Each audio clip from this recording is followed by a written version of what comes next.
Haven't had any updates on the SL55s that I've been working on in a while. Reason being, I had a GTR here for the last 2 months or so. I got that car all wrapped up and it's now sold and gone, so I have some more time to finish these two cars up. The interior and exterior were just detailed. I did a full 3-stage paint correction on the outside and then applied the Car Pro Seaquartz UK ceramic paint coating, 2 layers of that, which was then topped with the Car Pro Reload.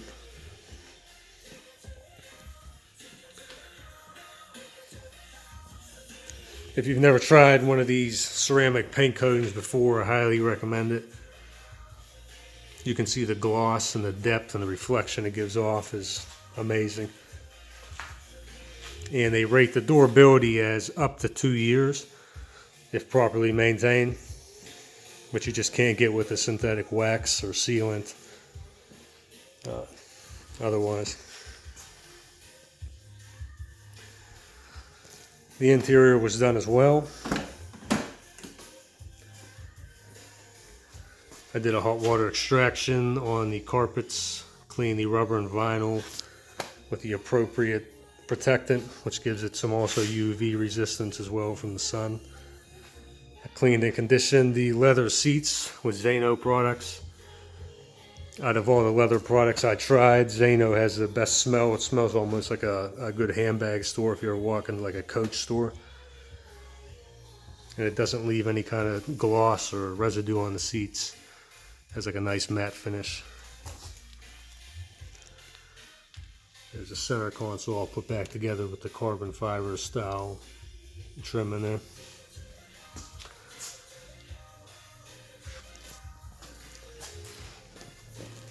I'll show you under the hood here.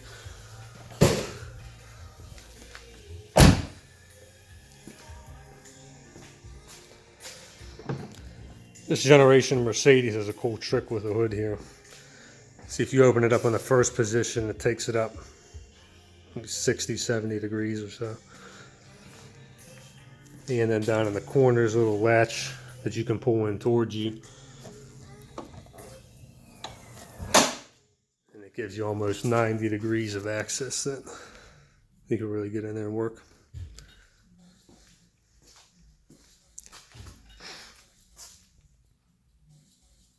See, the engine bay is all cleaned up. I think these surge tanks really look good, painted in red, or powder coated in red, I'm sorry.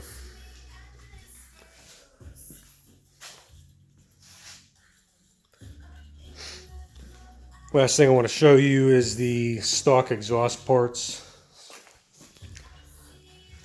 See, this is the stock manifold that comes on the car from the factory. It's a log style manifold, and the reason being you say that is it's one continuous pipe here where each exhaust pass enters the same pipe, and they kind of just merge into one another and enter the exhaust out the collector here. If we measure the collector or exit on the stock manifold, let's see, it's roughly just a little over 40 millimeters, maybe 41.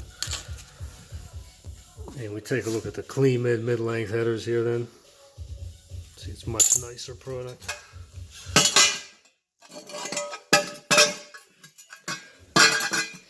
Then we'll measure the collector on this one.